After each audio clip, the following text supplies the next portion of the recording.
Okay, then another contributing psychological factor is what we can call arrogance. And this is the sort of the nationalistic idea, also connected with social and racial dimensions. It used to be called manifest destiny. Now we speak about American exceptionalism.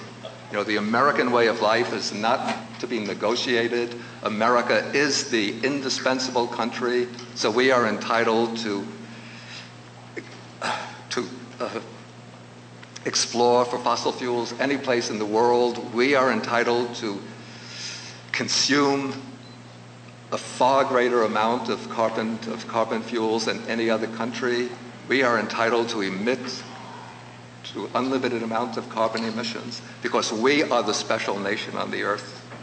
So we have this sense of natural entitlement and going along with that a scorn, disregard for people, values, and cultures of the traditional world. Usually they call this the developing world, but I don't like that term because it suggests that we are the developed world, where I think we have a lot of development to learn from the so-called developing world. And then keeping all of these greed, fear, and arrogance in place is ignorance, keeping people ignorant about the forces that are sustaining the situation. So I break ignorance down to obfuscation and distraction. So obfuscation means clouding up the truth so that through enough denial, using such expressions as junk science, we need sound science.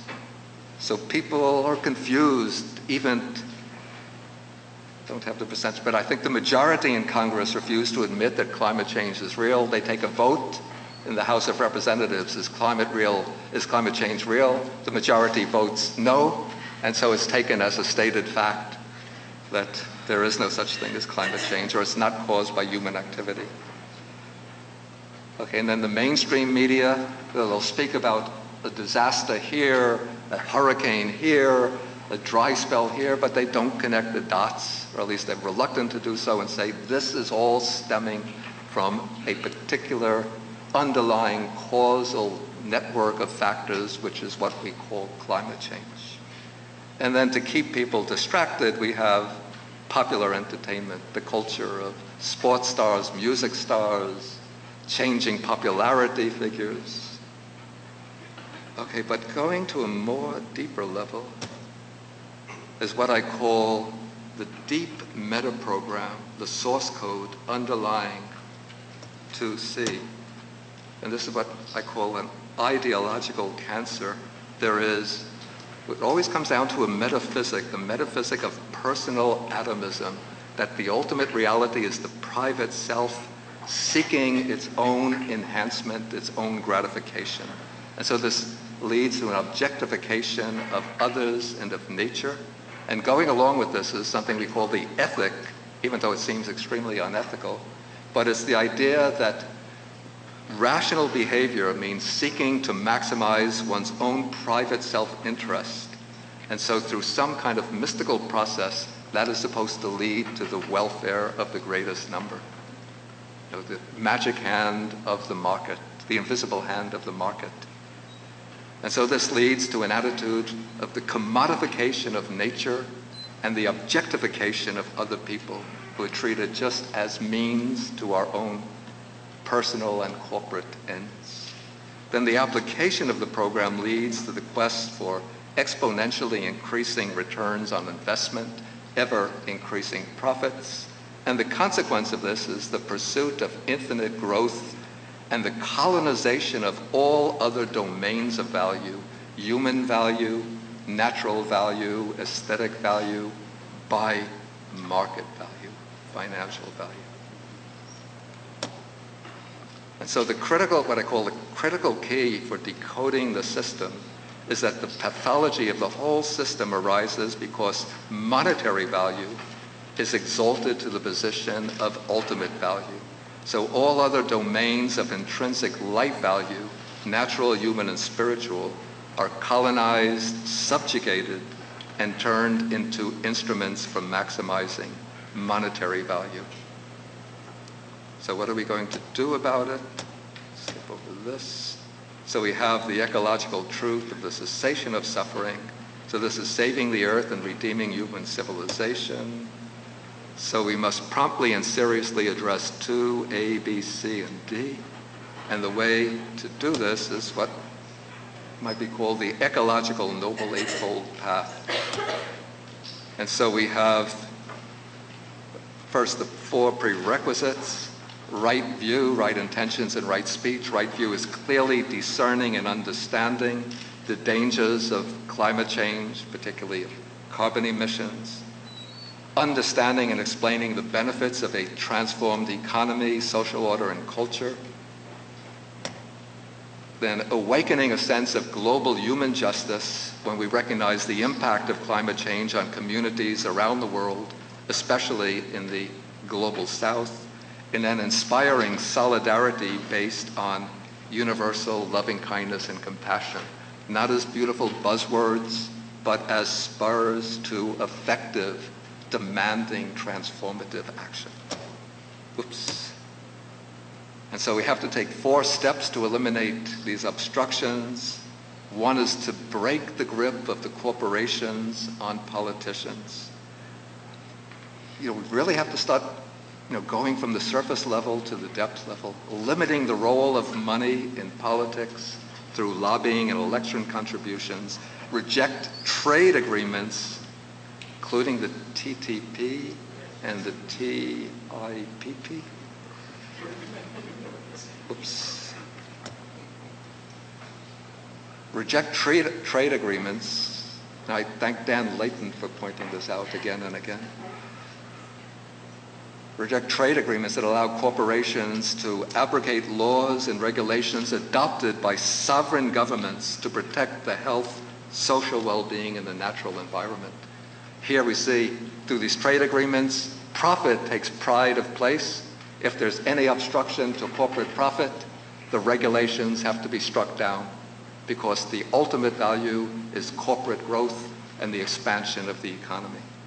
So break the grip of corporations over the media through stricter regulations and the breaking up of media empires. Reform the political system, supporting publicly financed elections to any candidate who can gather a certain number of signatures and support. So this will give a real opportunity for independents and third-party candidates who will truly advocate for human, social, and natural well-being, and establish greater power balance in international bodies like the UN so that traditionalist countries will have a more prominent voice in decision-making, so decisions are not completely dominated by the big, major industrialized countries like the United States, Great Britain, China. Okay, some pragmatic solutions. I'm not a pragmatist, so I just, gathered information from various places. So we have clean energy technologies, especially investing in solar and wind power. When it comes to investing in solar and wind power, Congress says, oh, we don't have the money, we have to be very thrifty with the use of our funds. Oh, but we can develop a new jet fighter. Oh, yeah, we have to give a few billion for that. Or, our nuclear arsenal is getting a little outdated, but we need a new generation of nuclear weapons. Oh, yes, how much do you need? Just let us know and we'll write the check. And here comes the beggar with his begging bowl. And how about a little bit for developing some solar energy panels? Oh, I'm sorry, we're really we have to avoid budget deficits. Okay, so these are some practical measures. A very useful book for learning about these, The Great Transition by Lester Brown. It just came out maybe a couple of months ago. So then I have resilience, helping people face change and loss, changing over from a growth economy to this is extremely important, changing from a growth economy to a steady state economy based on the principle of sufficiency, so that once we have satisfactory material standard of living, we don't have to continually innovate, bring into being new commodities and promote them en masse so that all of the other goods that we've been using then become obsolete and we have to throw them away and start purchasing again so that the manufacturers can continue to grow and make more profits. But once we reach a certain level of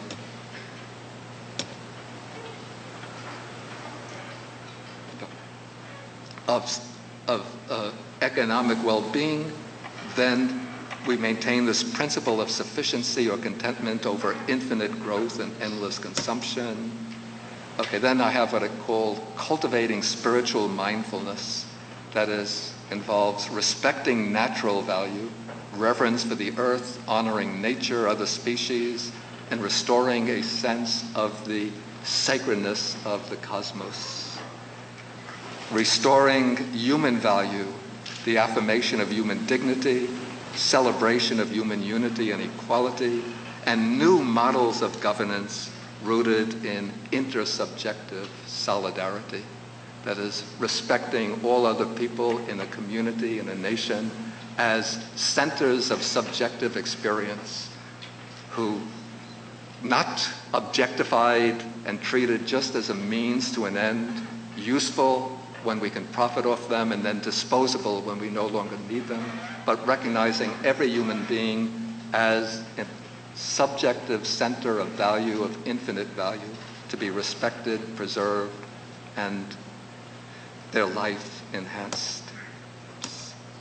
And then recovering aesthetic and intellectual value through more leisure, less work time, this obsessive idea that we have to be constantly working 8 to 10 hours a day, 5 or 6 days a week, giving people paid vacations, and then seeking through our spiritual cultivation ultimate value, cultivating higher consciousness beyond greed and fear. And then there comes the actualization of the goal, the realization of peace, happiness, and prosperity on earth. And then for further readings, well, maybe you don't have, I don't want to hold up more time, to take more time, but I do have a list of books for further reading. And websites, particularly Climate Progress is useful for finding out information. Thank you very much. And